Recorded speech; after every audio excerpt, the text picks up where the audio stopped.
Hi, this is Jim Swallow. Welcome back to the third chapter of the story of how I restored a 1990 Miata and converted it into an electric car.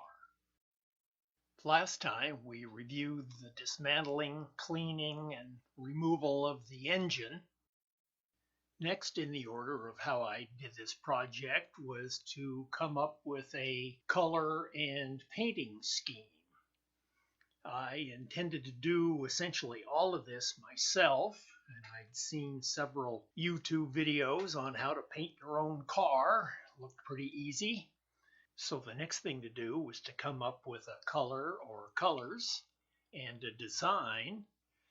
I knew I didn't want to make it look like a race car, and I've always been enamored by the appearance and the camouflage design scheme on the British World War I and World War II airplanes, and especially the World War II Spitfire.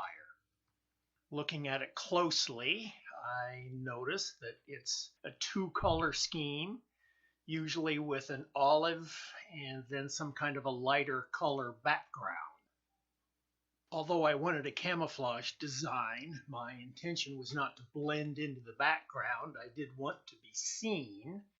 So I decided on a olive and a yellow combination. In order to come up with how to do this, I used my capabilities with Photoshop, took some pictures of the NA Miata in various positions, and essentially experimented around with a few designs and colors.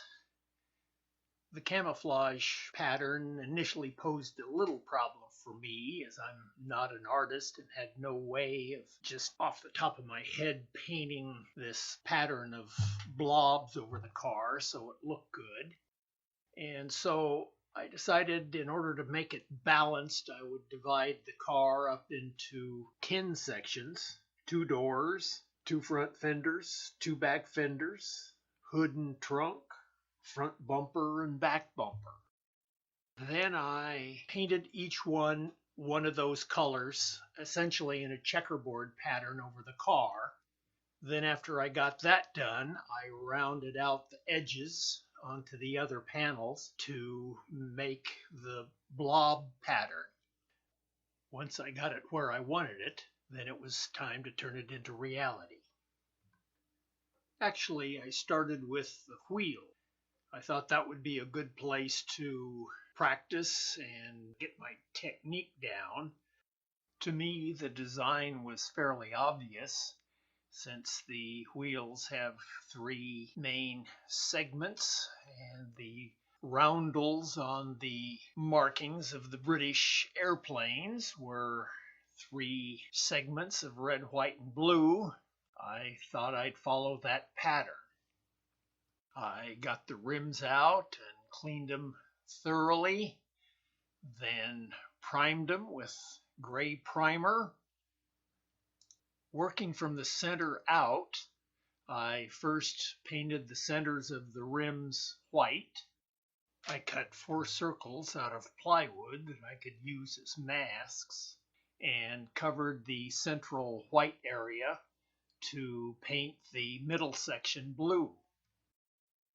Then I protected the blue area by wrapping with some paper and sprayed the outside of the rims red. They actually came out pretty nice once I got my new tires on. So, successful with that endeavor, it's time to move on to painting the various parts of the body. Fortunately, I've got plenty of room in my shop to put the panels out where they can easily be worked on. They need to be sanded down, then wiped down thoroughly and washed. And then finally, I used rollers and brushes to paint. Then rounded the various corners and edges according to my previous plans. By then, I was on a roll with my body work. There was some obvious damage to the right front part of the bumper cover.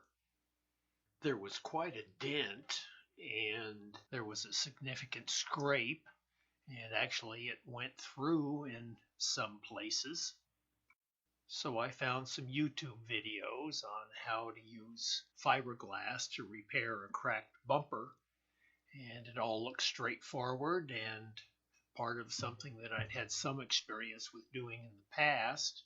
So using fiberglass and Bondo, I got the front bumper repaired and sanded down and eventually painted. Now I was able to put all the body parts together, and at this stage it looked pretty good and gave me lots of enthusiasm to proceed on to some of the more complicated parts of this project.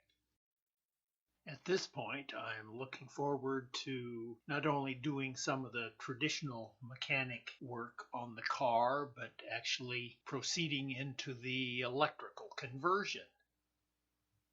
Stay tuned for the next chapter, where I'll discuss the suspension, motor, and drivetrain.